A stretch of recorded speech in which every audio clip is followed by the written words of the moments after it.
ಇದ್ರೆ ಏನಾಯ್ತು, ಇವತ್ತು ಬಂದು ಅದನ್ನ ಪೂರ್ಣ ಮಾಡ್ರಿ ಅನ್ನುವಂತ ಆಶಯದಿಂದ ಇವತ್ತು ಬರೋದಕ್ಕಾಯ್ತು. ಬೆಳ್ಳಿಲಿಂಗೇಶ್ವರ ಸಾಮಾನ್ಯವಾಗಿರ್ತಕ್ಕಂಥ ಶರಣನಲ್ಲ. ಯಾಕಂದ್ರೆ ಬೆಳ್ಳಿಲಿಂಗೇಶ್ವರನು ಬ್ಯಾರೆ ಅಲ್ಲ, ಬೀರಲಿಂಗೇಶ್ವರನು ಬ್ಯಾರೆ ಅಲ್ಲ. ಬೀರಲಿಂಗೇಶ್ವರ ಅಂದಾಗ ಜಗತ್ತಿನೊಳಗಿರ್ತಕ್ಕಂಥ ಅನೇಕ ದೈವಗಳಲ್ಲಿ ಜಗತ್ತಿಗೆ ಸಂಕಟ ಬಂದಾಗ ಧರ್ಮದ ಕಾರ್ಯವನ್ನ ಹಾನಿ ಮಾಡೋದಕ್ಕೋಸ್ಕರವಾಗಿ ಅಧರ್ಮವನ್ನು ಉಂಟು ಮಾಡಿದವರು ಭೂಮಿ ಮೇಲೆ ಬಂದಾಗ ರಾಕ್ಷಸಗಳ ಪ್ರವೃತ್ತಿ ಮಂದಾಸ ಪಡೆಯುವಂತ ಎನ್ನ ಕುಲಾಚ ಮಹಿಮಾ ಪುರುಷ ಮಹಾತ್ಮ ಮಾಳಿಂಗರಾಯರ ಭಕ್ತಿಯ ಸಂವಿಧಾನಕ್ಕೆ ಶಿರಸಾಷ್ಟಾಂಗ ನಮಸ್ಕಾರಗಳನ್ನು ಸಮರ್ಪಿಸಿ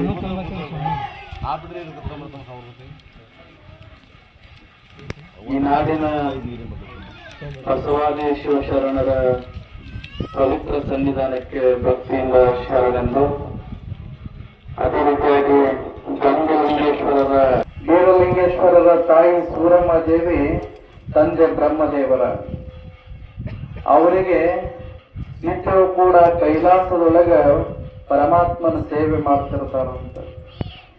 ಕೈಲಾಸದೊಳಗ ಭಗವಂತನ ಸೇವಾ ಮಾಡುವಂತ ಸಂದರ್ಭದೊಳಗ ಸೂರಮ್ಮ ದೇವಿ ಅಣ್ಣ ಕಳವಿ ನಾರಾಯಣ ಅಂತಿರ್ತಾರೆ. ಕಳವಿ ನಾರಾಯಣ ಅಂತಾನ ಜಗತ್ತಿನೊಳಗೊಂದು ಶ್ರುತಿ ಸಾರ್ತೈತಿ, ಭಗವಂತನ ಸೇವಾ ಮಾಡಬೇಕಾಗಿತ್ತಂದ್ರ ಹುಟ್ಟಿ ಬಂಜಿ ಕೈಲೆ ಭಗವಂತ ಮುಟ್ಟಿ ಸೇವಾಗೊಳ್ಳಬಾರ್ದಂತ ಶ್ರುತಿ ಸಾರ್ತೈತಿ ಅಂತ ಆ ಸೂರಮ್ಮ ದೇವಿ ಮುಂದೆ ಹೇಳಿದ ಅಣ್ಣ. ಅವಾಗ ತಾಯಿಗೆ ಬಹಳ ಮನಸ್ಸಿಗೆ ನೋವಾಯಿತು. ಮದುವೆಯಾಗಿ ಹಲವಾರು ವರ್ಷಗಳ ಗತಿಸಿ ಹೋದ್ರು ಸಂತಾನ ಭಾಗ್ಯ ಸೂರಮ್ಮ ದೇವಿಗೆ ಆಗಿರ್ಲಿಲ್ಲ.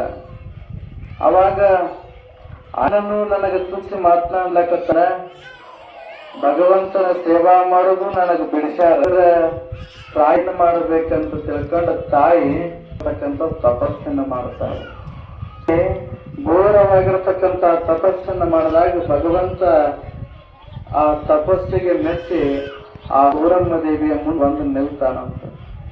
ಅವಾಗ ತಾಯಿ ಸೂರಮ್ಮ ದೇವಿಗೆ ಭಗವಂತ ಪರಮಾತ್ಮ ಕೇಳ್ತಾನ, ತಾಯಿ ನೀನು ಮಾಡಿರ್ತಕ್ಕಂತ ತಪ ಇವತ್ತು ಪ್ರತಿಫಲ ಸಿಗುವಂತ ಅನ್ನ ಬಂದೈತಿ, ನಿನಗೆ ಏನು ವರ ಬೇಕು ಕೇಳ್ತಾಯಿ, ನಿನಗೆ ವರ ಕೊಡ್ತೀನಿ ಅಂತ ಹೇಳಿ ಭಗವಂತ ಬಂದ.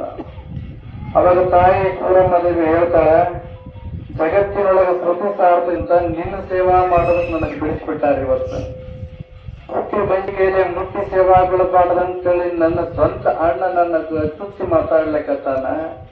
ಅದೆಲ್ಲಾನು ಹೋಯ್ತು. ಆದ್ರೆ ನಿತ್ಯವೂ ಕೂಡ ಶಿವನಾಮ ಸ್ಮರಣೆ ಮಾಡೋದಕ್ಕಿದ್ದಾರೆ. ಅದಕ್ಕೋಸ್ಕರವಾಗಿ ನನಗೆ ಸಂಸ್ಥಾನದ ಪ್ರಾಪ್ತಿಯಾಗಬೇಕು, ನನಗ ಮಗು ಹುಟ್ಟಬೇಕು ಅಂತ ಆಶೀರ್ವಾದ ಮಾಡೋ ಭಗವಂತ ಅಂತ ಕೇಳಿದವಾಗ ಅವಾಗ ಪರಮಾತ್ಮ ಹೇಳ್ತಾನ, ನಿನಗೆ ಸಂತಾನ ಬೇಕಲ್ಲ, ಪುತ್ರ ಬೇಕಲ್ಲ, ನಿನಗೆ ಪುತ್ರ ಆಗುವಂಗ ಆಶೀರ್ವಾದ ಮಾಡ್ತೀನಿ ನಾನು. ಅದು ಒಂದು ಕಂಡೀಷನ್ ಐತಿ.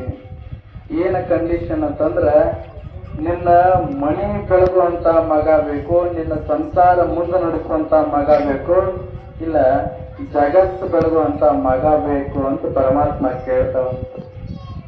ಅವಾಗ ತಾಯಿ ಸೂರಮ್ಮ ದೇವಿ ಹೇಳ್ತಾಳ, ನನಗೆ ಕೊಟ್ರ ಜಗತ್ತು ಬೆಳಗುವ ಮಗನೇ ಕೊಡು,